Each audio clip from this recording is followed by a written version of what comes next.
تین محدث اور تین ہستیاں ایسی ہیں جن کے قلم کو اتفاق کے ساتھ اللہ نے خطا سے پاک رکھا ہے۔ ان میں ایک ہستی دہلی میں رہتی ہے جن کا نام ہے عبدالحق محمد دہلوی۔ کیا ہے؟ دنیا کے سارے مزاروں سے جاتے ہو وہاں بھی چلے جا کرو، وہاں بھی چلے جایا کرو۔ امام المحدثین ہیں وہ ہندوستان کے، ان سے بڑا محدث کوئی نہیں ہے۔ اور یہ ہم جیسے علماء کی بھی بدنصیبی ہے، ہماری حاضریاں بھی بہت کم ہوتی ہیں، جبکہ انہی کے لائے ہوئے تحفے سے ہم عالم دین بن کے یہاں نظر آئے ہیں۔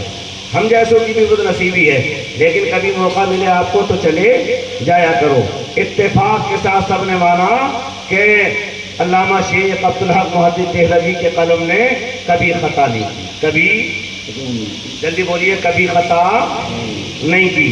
ایک ہستی اور ہے جن کا نام ہے مجدد الثانی شیخ احمد سرہندی فاروقی۔ جانتے ہو؟ جانتے ہو نہیں؟ مجدد الثانی جو اکبر بادشاہ سے ٹکرا گئے تھے، پتہ ہے آپ کو؟ ان کے قلم نے بھی کبھی خطا نہیں کی۔ ایک ہستی ہے آپ کے میرے اعلیٰ حضرت کی، دنیا تحقیق کرتی رہ گئی اور جتنا پڑھتی چلی گئی اتنا بنتی چلی گئی۔ یاد رکھو، پہلی ہستی اللہ نے احمد رضا کی شکل میں بنائی، جن کے مرنے کے بعد اتنا چرچا ہوا کہ اب ان کے عرس میں کروڑوں لوگ ایک دن کے اندر اکٹھے ہو جائے گا۔ بے شک آج تک کسی پیر ولی کے عرس میں اتنے لوگ نہیں آتے، اور اس میں بھی وہ نہیں جو بے نمازی ہوں، وہ آتے ہیں جو نمازی ہیں۔ اس میں بھی ایک میں آپ کو اتفاق کی بات بتا دوں، اکثر خانقاہی نظام میں کیا ہو رہا ہے کہ کام تو سب ہو رہے ہیں، حلقے بھی ہو رہے ہیں، ذکری بھی ہو رہی ہے، فکری بھی ہو رہی ہے، مگر نمازوں کا بڑا کم معاملہ ہے۔ نمازوں کے معاملے میں بہت چوک ہو رہی ہے۔ میں یہ نہیں کہتا وہ پڑھتے نہیں، مگر چوک زیادہ ہو رہی ہے۔ اور میں کہتا ہوں جو نمازوں سے جتنی دور جاتا ہے وہ اللہ کی رحمت سے بھی اتنی دور چلا جاتا ہے۔ نمازوں کے قریب رہنے میں فائدہ ہے یا دور رہنے میں فائدہ ہے؟ جلدی بولیے، جلدی بولیے۔ اب ادھر کو سمجھیے، اپنے دل سے سوچئے کہ دنیا کا کوئی بھی پیر، کوئی بھی ولی، کوئی بھی قطب، کوئی بھی ابدال، قدرت نے اسے کوئی بھی مرتبے سے نوازا ہو، یہاں تک کہ مقام ولایت کی 28 منزلیں ہیں اور 100 درجوں سے زیادہ ہیں، چاہے کسی بھی درجے، کسی بھی مکتبہ فکر کا ولی ہو، مگر وہ ہوگا تو غوث اعظم کا غلامی۔ امام صاحب کس کا غلام ہوگا؟ جلدی بولو، کس کا غلام ہوگا؟ پوری زندگی اور تاریخ اٹھا کے دیکھو، 91 سال کی ایک نماز قضا دکھا دو غوث اعظم کی۔ 91 سالہ زندگی میں ایک نماز قضا دکھاؤ، ایک بھی، جو یہ کہے کہ ہمیں نماز کی ضرورت ہی نہیں ہے۔ تو ان سے یہ کہو کہ جن کے ہو کر کے تم بنے ہو ولی، یا تمہیں بنایا گیا پیر، یا تم ان جیسا بننے کی کوشش کر رہے ہو، ان کی جماعت میں شمار ہو رہے ہو، تو جس کو تم اپنا آقا مانتے ہو، غوث اعظم مانتے ہو، انہوں نے تو دن کے اجالے یا رات کے اندھیرے کبھی نماز پڑھنا نہ سوچی، اور تم بغیر نمازوں کے اتنا بڑا رتبہ کہاں سے پا گئے؟ یہ ہماری سمجھ میں نہیں آتا۔ اب تمہیں ہم تحقیق کی بات بتا دیں، ذرا سوچ کے چلو۔ نماز لے کر آئے ہیں مصطفیٰ، زندگی میں بتاؤ کبھی کوئی نماز ان کی قضا ہے؟ انہوں نے بنائے اپنے 4 یار، ان میں ایک کا نام ابو بکر، دوسرے کا عمر، تیسرے کا عثمان، چوتھے کا علی ہے۔ زندگی میں بتاؤ نمازوں کا حال کیا ہے؟ ایک کرشمہ اور عجوبہ، اور اپنی شان دکھانے کے لیے اور اپنے غلام کے مرتبے کو بڑھانے کے لیے جب ایک مرتبہ چاند کو واپس کر کے سورج کو واپس لا کر کے دکھایا تو یہ بھی بتا دیا کہ دیکھو سورج کی حیثیت کم ہے، مصطفیٰ کے غلام کی زیادہ ہے، اس لیے کہ اس کی نماز قضا نہ ہو جائے۔ اب اندازہ لگاؤ ان کی اولاد میں آتے ہیں حسن مجتبیٰ، ایک مرتبہ بتاؤ کہ ان کی نماز قضا ہے۔ اب جاؤ حسین پاک کی بارگاہ میں، ایک بار بتاؤ کہ ان کی نماز قضا ہے۔ اب جاؤ امام زین العابدین کی بارگاہ میں، بتاؤ کہ کبھی نماز قضا ہے۔ اب جاؤ حسن مجتبیٰ اور حسن مصنع کی بارگاہ میں، بتاؤ کوئی نماز قضا ہے۔ آپ جاؤ امام جعفر صادق، امام باقر صادق کی بارگاہ میں، بتاؤ کہ انہوں نے کبھی نمازیں نہیں پڑھی ہے، یا بولو کوئی نماز ان کی قضا ہے۔ جب اتنی عظیم ہستیوں کی کوئی نماز قضا نہیں، غوث اعظم کی قضا نہیں، آپ کے نظام الدین اولیاء محبوب الہی کی قضا نہیں ہے، آپ کے غریب نواز کی قضا نہیں ہے، تو پھر ہم جیسوں کی کیا قضا ہو؟ اور ہم کیا بتا سکتے ہیں کہ ہماری نمازوں کی ضرورت نہیں ہے؟ خبردار خبردار، اگر اسلام اور ایمان کی پہچان پوچھنا چاہتے ہو تو اللہ نے یہ پہچان ہی نماز میں رکھی ہے۔ ہر چیز کی نشانی ہے، مگر ایمان والے کی نشانی وقت پر نمازوں کو ادا کرنا ہے۔ لِكُلِّ شَيْءٍ عَلَمٌ وَعَلَمُ الْإِيمَانِ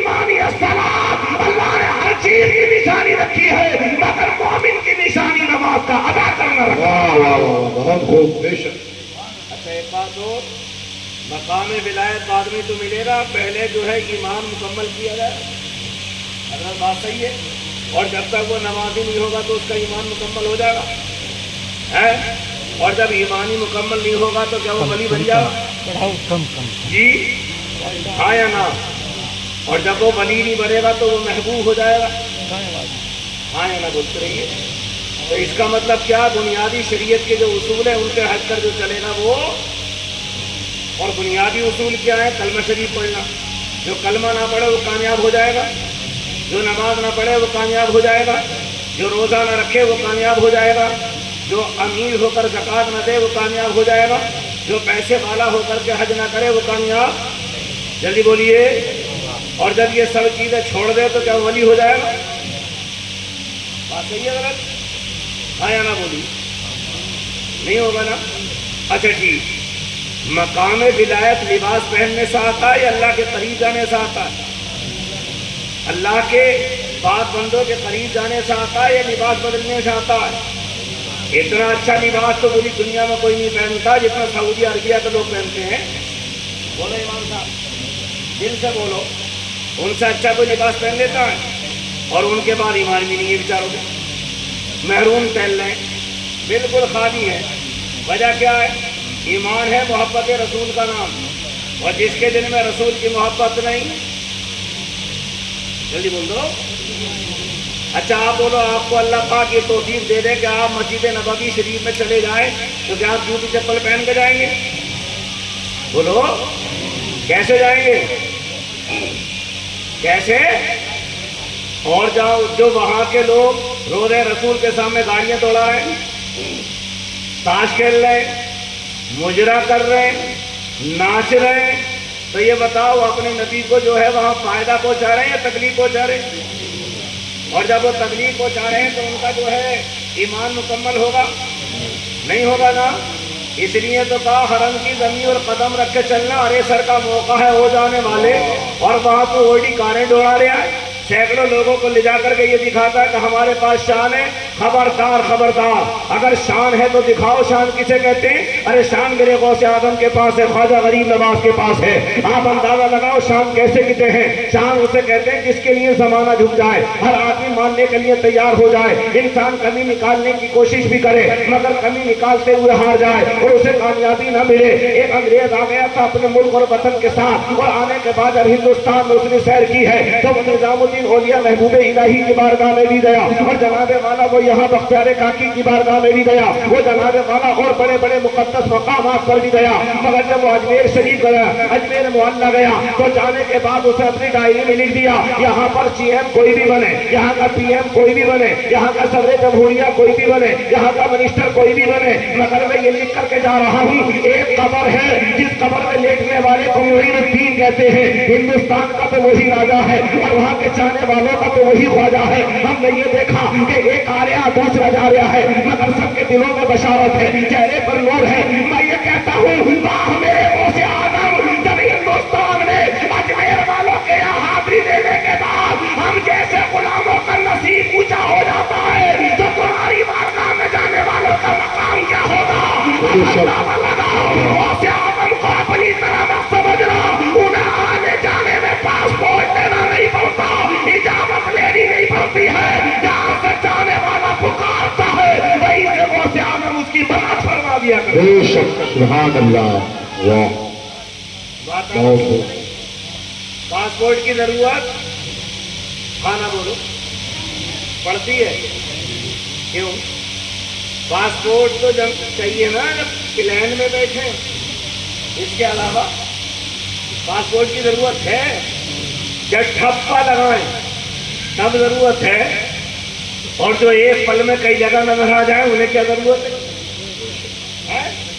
دیکھو ہمارے امام صاحب قلعہ بیٹھے، امام صاحب قلعہ بیٹھے، دونوں امام ہیں. جتنے ان کے نصیب میں تھی انہوں نے خدمت کی، جتنی ان کے نصیب میں ہے یہ خدمت کریں گے. یہ یوں کہہ لو جتنی کمیٹے والی نے رکنے دیں. بات یہاں بھی کہی جا سکتی ہے، سب اپنے اپنے آدمی ہیں، مگر محبت کے جملوں میں ایمان کا رشتہ توڑو. غوث اعظم کی شان کو سمجھ لو، ان کے مقام کو سمجھ لو. آپ یاد رکھو، لوگ کہتے ہیں ولیوں کی تعریف کرتے کرتے علماء کا نہ زبان تھکتی ہے نہ پیٹ بھرتا ہے، یہ کرتے ہی رہتے ہیں۔ اب یہ بتاؤ کہ ہم کیوں کر رہے ہیں؟ اس لیے کہ اللہ قرآن میں کر رہا ہے۔ آپ قرآن کریم تو پڑھیں، قرآن کریم آیا صراط الذین انعمت علیہم، اے اللہ ہمیں ان کے راستے پر چلا جن پر تو نے انعام کیا ہے۔ اب قرآن ہی رہنمائی کرے گا، ہمیں دوسری آیت کو پڑھنا پڑے گا، انعم اللہ علیہم من النبیین والصدیقین والشہداء والصالحین۔ ہمارے امام صاحب قبلہ نے پڑھا تھا ابھی قرآن کریم کی آیت کو، اس کا آخری ٹکڑا ہے وَقُونُوا مَعَ الصَّادِقِينَ۔ اس آیت میں بھی آ گیا کہ صدیقین، اب یہ صدیقین ہے کون؟ یہ صلحاء ہے کون؟ یہ اللہ والے ہیں کون؟ تو قرآن کریم کہتا ہے اولئک علی ھدی من ربہم واولئک ھم المفلحون۔ یہ ایسے بندے ہیں جن کی زبان پر اللہ کا نام جاری ہے، جن کے قلب میں اللہ اللہ طاری ہے، ان کے عمل میں، کردار میں، کیریکٹر میں خوف خدا نظر آتا ہے، یہ ہر حال میں ہر جگہ پر جیتے جاگتے اللہ اللہ کی صدائیں بلند کرتے رہتے ہیں۔ اللہ نے انہیں بنایا ہے۔ آپ قرآن کریم کو پڑھ لیں، قرآن کریم اللہ فرماتا ہے اولئک علیہم صلوات من ربہم ورحمہ، یہ ایسے پاکیزہ بندے ہیں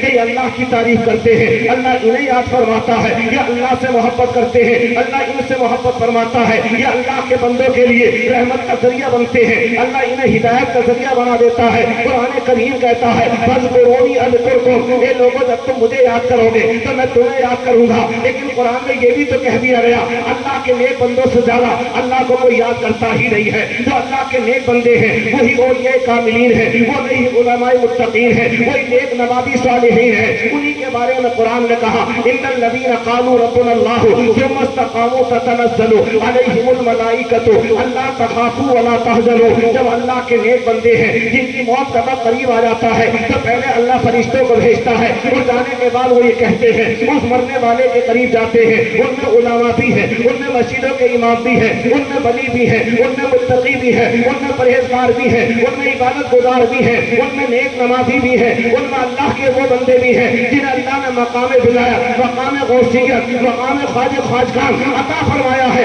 ایسے بندوں کے پاس جانے کے بعد وہ کہتے ہیں اللہ کا دیدار ایسے ہوتا ہے، اللہ سے پیار ایسے ہوتا ہے، جنت کے دروازے ایسے کھلتے ہیں، حور و غلمان ایسے نثار ہوتے ہیں، جنت اس طرح سے بنائی گئی ہے، جنت میں ایسی خوشبو آتی ہے۔ تو وہ مرنے والا کہتا ہے مجھے یہ کیوں بتا رہے ہو، بتانے کی ضرورت کیا ہے؟ تو کہا اللہ نے تمہیں یہاں مہمان بنا کر کے بھیجا، مگر تم نے تو یہاں رہنے کے بعد اللہ کو راضی کر لیا۔ ایسے بندوں کے لیے اللہ نے جنت کی مہمان نوازی رکھی ہے، یہاں تم رہ کر کے کرو گے تو کرو گے، آج رہو تو کل جانا ہے، کل رہو تو پرسوں جانا ہے، پرسوں رہو تو کل سے جانا ہے، ایک نہ ایک دن تو یہاں سے جانا ہے، بتاؤ تمہاری مرضی کیا ہے؟ تو یہ جانے والا نیک بندہ کہتا ہے یہ بتاؤ مجھ سے اللہ راضی ہے یا نہیں ہے؟ تو وہ کہتے ہیں تم سے اللہ راضی ہے، بولنے والے سچ بولتے ہیں لیکن جانے والا بھی یقین کرتا ہے، لیکن وہ کہتا ہے مرنے سے پہلے جب تک رب کا دیدار نہ ہو جائے، جب تک بندہ جانے کے لیے تیار نہیں ہے، پہلے دیدار کرایا جاتا ہے، بعد میں بھی ہستیوں کو موت عطا کی جاتی ہے۔ بہت خوب، بے شک۔ یہ ایسا آسان فارمولہ نہیں ہے جو آپ کو مجھے حاصل ہو جائے۔ اس کے لیے چہرے وہ ہونے چاہیے جو میرے رسول کو پسند، بے شک۔ اس کے لیے لباس وہ ہونا چاہیے جو میرے رسول کو پسند، اس کے لیے طور طریقہ، خاص کر کے کھانے والا لقمہ وہ ہونا چاہیے جو میرے آپ کے کھانا بولو نبی کو پسند ہے۔ اب اس کا مطلب شراب کا عمل ہی جب پسند نہیں تو گناہ کا سبب بن گیا، جوئے کا عمل ہی پسند نہیں گناہ کا سبب بن گیا، سٹے وغیرہ کا عمل پسند نہیں ہے تو یہ گناہ کا سبب بن گیا۔ قرآن سے پوچھو اس کے بارے میں، قرآن کہتا رجس من عمل الشیطان فاجتنبوہ لعلکم تفلحون۔ اے لوگوں یہ شیطان کے کام ہیں، ان سے بچ جاؤ، جب تم ان سے بچو گے تو اللہ کامیابی عطا کرے گا۔ بات آئی سمجھ میں؟ اب ایک جملہ اور سنیں دل سے، جب تک انسان کو دیدار نہ ہو، جب تک اس کی روح نہ نکلے، اور دیدار بھی کس کا؟ دیدار کس کا؟ اللہ پاک کا۔ اب شان تو دیکھو اللہ کی کہ وہ ایسا نور ان آنکھوں میں عطا کرتا ہے جس نور سے بندے کو اللہ کا دیدار ہوتا ہے۔ اب یہ حدیث بھی آ گئی اتقوا بفراست المؤمن فإنہ ینظر بنور اللہ۔ مومن کامل کی فراست سے بچو، وہ اپنی آنکھوں کے چیزوں سے نہیں بلکہ اللہ کے نور سے دیکھتا ہے۔ بے شک۔ ایسے دیکھتا ہے وہ جب ہم جوان تھے تو ہماری آنکھوں کی طاقت زیادہ تھی، جب ہم بوڑھے ہوئے تو ہماری طاقت کم ہو گئی، پھر ان کی جو ہے آئی سائٹ ویک ہو گئی، پھر اس میں چشمہ لگ گیا، پھر قریب کا دکھنا بند، پھر دور کا دکھنا بند، پھر 2 نمبر پھر 2.5 نمبر، پھر 3 نمبر پھر 4 نمبر، پھر 5 نمبر پھر 6 نمبر، پھر اتنے نمبر آ گئے کہ اب دکھنا ہی مکمل بند ہو گیا، بس عکاسی نظر آ رہی ہے۔ ایسے آخری وقت میں ان آنکھوں سے جو دنیا کا پیالہ نہیں دکھتا، چمچ نہیں دکھتے، کھانا پینا نہیں دکھتا، ان اندھیری آنکھوں میں ایسا نور کب آتا ہے کہ اللہ مرنے سے پہلے اسے اپنا دیدار عطا فرمائے۔ یہ کوئی معمولی کھیل تو نہیں ہوا؟ جلدی بولو، یہ کوئی معمولی؟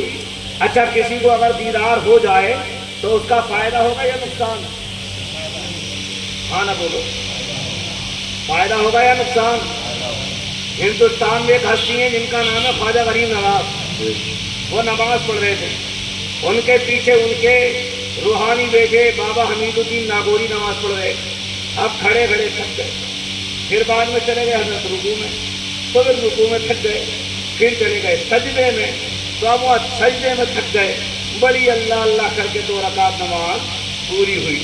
انہوں نے کہا حضرت سبحان ربی الاعلیٰ ایک بار کہہ لیتے تب بھی کام ہو جاتا، 2 بار کہہ لیتے تب بھی کام ہو جاتا، 3 بار کہہ لیتے تب بھی کام ہو جاتا، یہ تو میری کمر ٹوٹنے پہ گئی تھی، آپ کیا اتنا لمبا سجدہ کر رہے تھے؟ فرمایا حمید الدین یہی تو راز ہے، تو جو نہیں جانتا ہے کہا حضور اس میں راز کیا ہے کہ معین الدین جب تک سجدے سے سر اٹھاتا ہی نہیں جب تک سجدے میں اس کا اللہ کا دیدار نہ ہو جائے۔ کیا ہے؟ اللہ کا۔ اور ہم تموں کے سجدوں میں وہ لذت ابھی نہیں آئی ہے، اس لیے کہ نماز ابھی دل میں نہیں اتری ہے، یہ دن انشاءاللہ اتر جائے گی، اس دن یہ لذت ہمیں بھی حاصل جلدی بولیے ہو جائے گی۔ لیکن اس لذت کو حاصل کرنے کے لیے جو آپ کے دسترخوان پہ کھانا ہے وہ پاک، ناپاک لذت کی نعمت حاصل نہیں ہوتی ہے۔ ایک ذات ہے امام اعظم کی، کس کی ذات ہے جلدی بولیے؟ امام اعظم کی۔ انہیں موت سے پہلے جیتے جی چلتے پھرتے ایسے ہی دنیا کے گلیاروں میں اللہ کا جو ہے 8 مرتبہ دیدار ہو گیا۔ کتنے مرتبہ؟ 8 مرتبہ۔ وہ بھی تو انسانی تھے، ہم تم بھی انسانی ہیں، ہمیں تو پڑوسی بھی نہ دکھ رہا، اور دکھ جائے تو وہ دیکھ نہ رہا۔ ہم نے تو یہ دیکھا بھائی اگر گھر میں 4 بندے ہیں تو چاروں کا ہاتھوں میں موبائل الگ الگ ہے، نہ بیٹا باپ سے پوچھ رہا، نہ باپ بیٹے سے پوچھ رہا، نہ اماں پوچھ رہی ہے بیٹی سے، نہ بیٹی پوچھ رہی ہے باپ سے۔ اچھا بولنے کی بھی ضرورت نہیں ہے، میسج میں باتیں بھی ہو رہی ہیں، ملاقاتیں بھی ہو رہی ہیں، اور میاں ٹک ٹاک پہ کام بھی ہو رہا ہے، اور واٹس ایپ سے باتیں بھی ہو گئی، اور انسٹاگرام پہ سب کچھ پتا بھی چل گیا۔ ساری دنیا ہو رہی ہے، کوئی کسی کو پوچھ ہی نہیں رہا۔ پہلے نہ انسٹاگرام تھا، نہ فیس بک تھا، نہ یہ تھا نہ وہ تھا، مگر تصور جانا تھا، جیسے دیدار کرنا چاہا ویسی نظر کو جھکا دیا، میرے آقا نے اسے وہیں پر اپنا دیدار کیا۔ تصور جانے سے ہوتا تھا کام، لیکن آج کیا ہو رہا؟ تجسس میں تیری ہر شے پہ میں نظریں جماتا ہوں، نہ جانے کون سی شے میں تیرا دیدار ہو جائے، فنا میں اس قدر ہو جاؤں تیری ذات عالی میں جو مجھ کو دیکھ لے اس کو تیرا دیدار ہو جائے۔ یہ نعمتیں ان لوگوں کو حاصل تھیں، ہمیں نہیں تھیں۔ غلام مصطفیٰ بن کر میں بک جاؤں مدینے میں، محمد نام پر سودا سرے بازار۔ کس کا غلام ہونے میں فائدہ ہے؟ جلدی بولیے، اپنے نبی کا غلام ہونے میں فائدہ ہے یا نہیں؟ ہاں یا نہ بولتے رہیے۔ فائدہ ہے تو ان کا غلام بنو گے تو پھر تو دنیا میں امام بنو گے، جب تک ان کے غلام نہیں تو دنیا کے امام نہیں۔ کسی کو یہ لذت اور یہ نعمت حاصل نہیں ہوتی ہے۔ اب آؤ ہم اپنے مقام کی طرف چلیں، اپنے معافی ضمیر کو موڑیں۔ اللہ نے غوث آدم کو وہ شان عطا کر دی، بچپن کا عالم دیکھو تو کوئی جواب نہیں، ایسی ہی عالم تھا جیسے چھوٹی سی بات تھی، جیسے یہ ننھے منھے بچے بیٹھ رہے ہوں گے، ایسی اپنی بستی کے 2-4 بچوں کے ساتھ جب میدان عمل میں کھیلنے کے لیے چلے گئے تو اچانک سے دیکھا کہ ایک جانور ہے جسے بیل کہا جاتا ہے۔ بچے کبھی ادھر سے گھیر لیتے ہیں تو ادھر کو بھگاتے ہیں، کبھی ادھر سے گھیرتے ہیں تو ادھر کو بھگا لیتے ہیں۔ ایسے ہی غوث آدم نے اس کی پونچھ کو پکڑ لیا تو اس نے آسمان کی طرف اپنی نظر اٹھ دیا اور کہا اے میرے مولا تو مجھے بولنے کی ایسی صلاحیت دے دے تاکہ میں عبد القادر جیلانی سے بات تو کر لوں۔ اللہ نے اسے بولنے کی صلاحیت دے دی۔ اب اس عبد القادر جیلانی سے انہوں نے بات کی اور بیل کیا بولا، اے غوث آدم کیا تم ان بچوں کی طرح ہو؟ کیا تم ان بچوں کی طرح ہو، تو کہا پھر میں کس کی طرح ہوں؟ فرمایا تم قوم کی ہدایت ہو، قوم کے امام ہو، تمہیں اللہ نے پاکیزہ ولی بنایا ہے، تمہاری محبت کے آئینے میں تو اللہ اچھی ہوائیں چلاتا ہے، ہم جیسوں کو اچھی غذائیں کھلاتا ہے، تم ان کی طرح نہیں ہو، یہ تمہاری طرح نہیں ہے۔ یہ بات کسے معلوم پڑ گئی؟ ایک بیل کہہ رہا ہے تو آپ کہنے لگے تو میرے رتبے کو جانتا ہے، تو فرمایا کہ تمہیں نہ جانے اسے کوئی نہیں جانتا ہے، اس لیے تو میں آپ کو جانتا ہوں۔ یہی بات میں آپ کو قرآن سے ثابت کر کے بتا رہا ہوں۔ آؤ، ایک بادشاہ بن گیا جس نے دنیا میں ظلم کرنا شروع کر دیا اور کہا کہ تمہیں میری پوجا کرنی ہوگی، میرے سامنے جھکنا ہوگا۔ کچھ ایمان والے، غیرت والے راتوں رات نکلنے لگے اور کہا میاں جان تو دی جائے گی مگر اللہ کے علاوہ کسی کی عبادت نہیں کی جائے گی، اس وطن کو تو چھوڑ دیا جائے گا مگر سر کو نہیں جھکایا جائے گا، جان آ جائے عقل کو چلی جائے، اسے تو جانا ہی ہے، اس لیے کہ جس کی وجہ سے دنیا بنی ہے اللہ نے اسے بھی بلا لیا ہے، جن کے لیے دنیا کو بنایا اللہ نے انہیں بھی بلایا ہے، اتنے نبی آئے اللہ نے انہیں بھی بلا لیا، جتنے رسول آئے اللہ نے انہیں بھی بلا لیا، جتنی پاکیزہ ہستیاں آتی گئی ہیں سب کے جانے کا نمبر لگا ہوا ہے، اگر ہم چند دن رہ بھی گئے پھر بھی تو ہمیں جانا ہی پڑے گا۔ اے ایمان والوں، رات میں ہی انہوں نے اپنا گھر چھوڑنا شروع کیا۔ آؤ، صاحب تفسیر مدارک شریف نے یہ لکھا ہے کہ ان کے پیچھے ایک کتا جانے لگا، اچانک سے کتا جب جا رہا ہے تو ایک نے دعا کی، اے میرے مولا یہ جانور ہے ہم انسان ہیں، اگر یہ بول گیا تو دوسرے کتے بیدار ہو جائیں گے اور ایک دوسرے کو بھونکنے لگیں گے، اور جب یہ بھونکیں گے تو پھر جو ہے ہم پکڑے جائیں گے اور یہاں ہمیں بادشاہ گرفت کرا لے گا اور پکڑنے کے بعد تکلیف پہنچے گی۔ اے میرے پاک پروردگار، یا تو اس کتے کو سمجھ دے دے یا پھر اسے کوئی دوسرا راستہ دے دے۔ اس کتے نے بھی اللہ سے دعا کر دی اور کہا مولا تو مجھے اتنی صلاحیت دے تاکہ میں انہیں بتا دوں کہ میں کون ہوں۔ جب اس نے بھی بولنے کے لیے اللہ سے دعا کی، اللہ نے اسے بھی بولنے کی سعادت بخشی اور اس کتے نے کہا اے یملی خاں تو بھی سن لے، مقصد مینا تم بھی سن لو، میں وہ کتا نہیں ہوں جو اللہ والوں کو دیکھ کر کے بھونکتا ہوں، اللہ نے مجھے وہ کتا بنایا ہے جو میں اللہ والوں سے پیار کرتا ہوں۔ صاحب تفسیر مدارک شریف کہتے ہیں ان کے الفاظ ہے فقال انی احب ابا اللہ، کتے نے کہا میں وہ جانور ہوں جو اللہ والوں سے پیار کرتا ہوں۔ آج بھی نتیجہ دیکھ لو، جیسے وہ زندہ سو رہے ہیں ویسے آج تک وہ بھی سو رہا ہے۔ بے شک سبحان اللہ۔ کتنے مرخب گئے لیکن اسے موت نہیں آئی۔ کیوں نہیں آئی؟ موت اسے آتی ہے جسے اللہ دیتا ہے، بے شک اور جسے اللہ زندہ رکھنا چاہے اسے موت آ جائے گی۔ اچھا بولو، آ جائے گی؟ ہاں یا نہ؟ آپ کے دلی اسپتال میں کچھ لوگ 10-10 20-20 سال سے کوما میں لیٹے، نہ وہ زندہ ہے نہ وہ موت میں ہے۔ ٹھیک، اب تو گھر والے یہ کہنے لگے دعا کر دو اللہ ان کی مٹی عزیز کر دے، 10 سال گزر گئے، اگر آنکھیں کھل بھی گئی تو یہ کسے پہچانے؟ کہتے ہیں یا نہیں؟ اور اگر کھل بھی گئی تو بدن میں جان تھوڑی آ جائے گی۔ اللہ اپنے جلوے میں دکھاتا ہے، اس پاک زبان پر حرام کا رزق کھانے کی ضرورت کیا ہے، میں اگر چاہوں تو بنا کھائے بھی لوگوں کو زندہ بات آ گئی سمجھ میں یا نہیں آئی؟ ان ساری باتوں کو سمجھ۔ اس نے کیا کہا کہ میں ایک جانور تو ہوں بے شک، مگر جانور ہو کر کے بھی میں اللہ والوں کا وفادار ہوں۔ اب اگر کوئی انسان ہو کر اللہ والوں کی بے ادبی کرے تو وہ نصیحت و سبق اس کتے سے سیکھ لے جو بے زبان جانور ہے، وہ ادب کر رہا ہے اور تجھے اللہ نے صلاحیت دی ہے تبھی تو بے ادبی کر رہا ہے، اور ان کی بے ادبی کرنے والے کا خاتمہ بالخیر نہیں ہوتا ہے۔ اس لیے کہ حدیث قدسی ہے من عاد لی ولیا فقد اذنبته للحرب، اگر کوئی میرے ولی سے ٹکرا جائے تو اللہ فرماتا میں اسے اعلان جنگ کرتا ہوں۔ یہ بتاؤ اللہ سے کوئی لڑ سکتا ہے؟ اللہ سے کوئی بھڑ سکتا ہے؟ اللہ کی طاقت کو کوئی روک سکتا ہے؟ دیکھو سب سے سپر پاور طاقت ہے امریکہ کی، رکی نہیں۔ اللہ نے ایسی تیز ہوا چلائی ہے اور دریا میں ایسی ہوا چلائی ہے کہ پتہ چلا کہ 1,80,00,000 لوگ بے گھرے ہو گئے۔ کیا کرو گے دنیا میں دوسروں کو تکلیف دے کر کے؟ جب اللہ کی لاٹھی چلتی ہے نا تو لوگوں کی آوازیں نہیں کھلتی اور اللہ انصاف کا دروازہ کھول دیتا ہے۔ آپ کے سامنے آ گئی وہ رپورٹ؟ ہاں یا نہ بولیے؟ آ گئی؟ آپ کے سامنے آ گئی؟ آپ کے سامنے آ گئی نا؟ اس لیے قرآن کہتا ہے دنیا کی ٹیویاں دیکھ کر ان کی خبریں مت پڑھو، دنیا میں ہو کیا رہا ہے اگر اسے دیکھنا ہے تو اللہ کا قرآن۔ فسیروا فی الارض، اللہ کی زمین میں جاؤ، تلاشو، ڈھونڈو کیا کیا ہو رہا ہے۔ وَلِيَتَذَكَّرَ أُولُو الْأَلْبَابِ، یہ عقل مند لوگوں کے لیے یادگار ہے، پڑھتے رہو، سیکھتے رہو۔ یہاں قصے کہانیاں پڑھتے ہیں لوگ، دنیا کی ناولیں پڑھتے ہیں لوگ، بڑے بڑے بادشاہوں اور حکمرانوں کو پڑھتے ہیں لوگ۔ اگر پڑھنا ہی ہے تو اپنے نبی کو پڑھو، نبی کے گھر والوں کو پڑھو، پنجتن پاک کو پڑھو، یہاں تک کہ مذہب اسلام کی ان مقدس اور پاکیزہ ہستیوں کو پڑھو جن کو آپ کو پڑھنا چاہیے۔ یہ بتاؤ، دنیا میں اللہ نے اپنے رسول جیسا کوئی دوسرا نہ بنایا، اللہ نے صدیق جیسا کوئی دوسرا نہ بنایا، فاروق جیسا کوئی دوسرا نہ بنایا، عثمان جیسا کوئی دوسرا نہ بنایا، علی جیسا کوئی دوسرا نہ بنایا، حسن مجتبیٰ جیسا کوئی دوسرا نہ بنایا، حسین پاک جیسا کوئی دوسرا نہ بنایا۔ علی مرتضیٰ کی نسل میں جس ہستی کو پیدا کیا اس کی طرح آج تک کوئی دوسرا نہ بنایا، غوث اعظم کی طرح کوئی دوسرا نہ بنا۔ جو بنی قبل ہوئے، بعد ہوئے یا ہوں گے، سب ادب رکھتے ہیں دل میں میرے آقا تیرا، ان سے افضل و اعلیٰ کسی کو نہ بنایا۔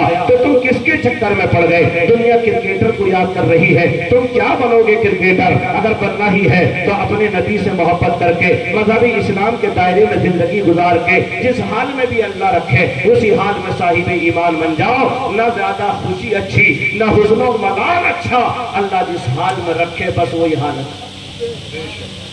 جلدی بولو، اگر اللہ نے آپ کے نصیب میں رکھی ہے کہ اللہ آپ کو بڑا رتبہ دے تو محنت بڑی کرنی نہیں پڑے گی، اللہ دے ہی دے گا، اللہ دے ہی دے گا۔ اس کی مثال میرے پاس ہے دنیا داری کے اعتبار سے۔ جس شہر سے میں رابطہ کرتا ہوں اس شہر کا سانسد آپ کے دلی کی ایک مسجد میں نماز پڑھانے والا امام ہی بن گیا۔ بتاؤ، نہ ووٹ مانگے، نہیں کہیں گیا، پرچہ ہی بھر دیا، پتہ نہ کس اللہ والے نے دعا کر دی، کس کی نظر کرم ہو گئی، 80-90 ہزار ووٹوں سے جیت کے سانسد بن کے بیٹھ گیا۔ اور لوگ کروڑوں روپے خرچ کرتے ہیں، اس میں کل 35 ہزار تھے، گاڑیاں بھی نہ چلی۔ اے اللہ، یہ تو نے کیا دکھا دیا؟ اللہ دکھاتا ہے، طاقت والوں دیکھو، جس سے چاہے اللہ طاقت چھین لے اور جس غریب کو چاہے اللہ طاقتور بنا۔ بات ایسی ہے، بولو یہ سچی دنیا ہے بات پکی؟ ایمان کے دائرے میں سمجھو یا نہیں؟ اس لیے آپ یہ بتاؤ، آپ کی میری نسلوں میں اولادیں پیدا ہو رہی ہیں، کل میں انہیں پڑھنا آتے ہیں؟ جب تک ہم نہیں سکھائیں آ جائیں گے انہیں؟ ہم نہیں سکھائیں تو آ جائیں گے انہیں؟ 4-5 سال میں تو انہیں الف با تا سا کرنا آئے گا۔ لیکن یہ کیوں عبد القادر جیلانی ہے جو 4 سال کی عمر میں بسم اللہ شریف پڑھنے بیٹھے تو اللہ کی رحمت سے جو ہے آدھا قرآن شریف پڑھ کر اٹھے؟ جلدی بولو، بیٹھے بسم اللہ شریف پڑھنے، پڑھ دیا آدھا قرآن شریف۔ اس کا کیا مطلب؟ اس کا مطلب یہ ہے کہ دنیا میں ایک قوم ہے یہودی، ان کا ملک و وطن ہے اسرائیل، جب ان کی گھروں میں بچوں کی پیدائش ہونے والی ہوتی ہے نا تو ٹی ویاں بند کر دیتے ہیں، انہیں وہ سبق سکھاتے ہیں سائنس والا، میتھ والا، لکھنے پڑھنے والا، ان کی عورتیں وہی پڑھتی رہتی ہیں، وہی سب کام کرتی رہتی ہیں جس سے بڑے بڑے سائنسداں بنتے ہیں۔ ان سے پوچھا گیا تم یہ کیوں کرتے ہو؟ تو کہتے ہیں کہ بچے جب دنیا میں آتے ہیں تو ان کا اثر ماں کے پیٹ میں پڑتا ہے، جیسی ماں ایکٹیویٹی کرتی ہے ویسے بچے تیار ہوتے ہیں اور اس سے ہی ہمارے بچے قابل ہوتے ہیں، اس لیے پوری دنیا میں سب سے زیادہ قابل ہمارے ہی بچے ہیں۔ اس وقت میں ہمارے یہاں کوئی واٹس ایپ نہیں چلاتا، فیس بک نہیں چلاتا، انسٹاگرام پر کوئی نہیں جاتا، ٹک ٹاک پہ کوئی نہیں ناچتا، اور اسے جو ہے ایسی ویسی باتوں میں نہیں لگایا جاتا، بلکہ اس عورت کو جو ہے احتیاط کے ساتھ پڑھنے لکھنے والی چیزوں میں ڈالا جاتا ہے، وہ ان کو پڑھتی ہے، ان کو لکھتی ہے۔ جب یہ ساری تحقیقات دیکھی گئی تو بات کہیں نہ کہیں تک ان کی سچ بھی نکلی کہ ماں کا اثر اولاد پر آتا ہے، تو پھر ہم دوسری جگہ کیوں جائیں؟ اس کا پریکٹیکل تو ہمیں غوث اعظم نے خود ہی دکھایا ہے۔ ان کی ماں جب دودھ پلائے تو قرآن کی تلاوت کریں، جب غوث اعظم دنیا میں ہوشیار ہو جائیں، جب وہ اپنی ماں کے شکم میں رہیں، ان کی ماں نماز پڑھیں تو قرآن پڑھیں، کام کریں تو قرآن پڑھیں، وضو کریں تو قرآن پڑھیں، دین کا کام کریں تو قرآن پڑھیں، ہر کام میں قرآن کی تلاوت کریں، جب وہ دنیا میں آئے تو قرآن پڑھتے ہوئے نظر آئے۔ ہمیں یقین آ گیا کہ انگریز بھی صحیح کہہ رہا ہے، ماں جیسی ایکٹیویٹی کرے گی اور آپ کو ویسا ہی ریزن ملے گا۔ تو جب ہمارے غوث اعظم کی والدہ نے برابر قرآن کریم کو پڑھا تو اللہ نے ان کی زبان پر بھی قرآن کو جاری فرما دیا، ان کے دل و دماغ پر بھی نشر کر دیا۔ ان باتوں سے سبق سیکھو، دنیا کی ہر تعلیم حاصل کرو، لیکن سب سے پہلے قرآن پڑھو۔ اس لیے قرآن لوہے محفوظ سے آیا ہے، دنیا کی کوئی کتاب لوہے محفوظ سے نہیں آئی ہے۔ سب سے پہلے آپ قرآن ہی کو پڑھو۔ اگر آپ